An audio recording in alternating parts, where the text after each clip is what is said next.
Ito po yung sa hindi natin nakita kaninang unit, yung studio unit na 44 square meter. Ito po yun.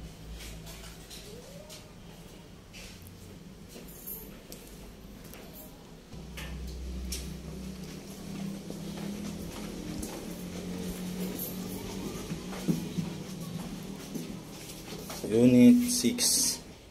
Pasukin natin, sir. Ay, ang ganda. Ito po.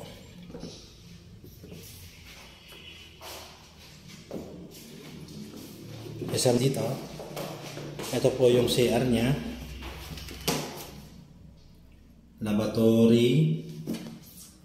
CR natin. Shower. Toilet bowl. At meron na rin drawer na maliit. Paglabas ng CR, ito yung pwede nyo maging setup ng bedroom. O kaya gawin nyo siyang setup ng bedroom.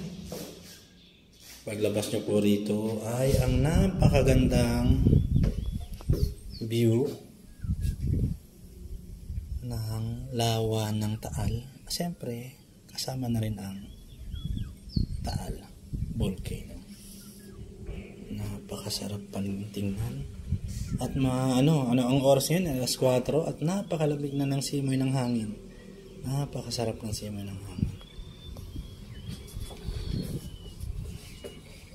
Ito po. Ito ang pagkagising nyo ng umaga ay araw-araw nyong magiging view sa umaga, mapatanghali at gabi. Itong napakagandang view na to at ang simoy ng hangin na to ang masisilayan nyo araw-araw.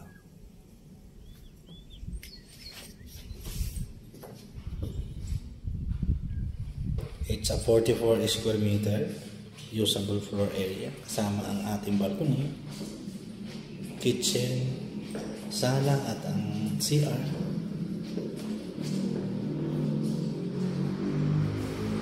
Naka-breaker na rin po ang ating kuryente. Kaya very safe po tayo dito. Ayan po. Ang studio type with 44 square meter usable floor area. Thank you and God bless.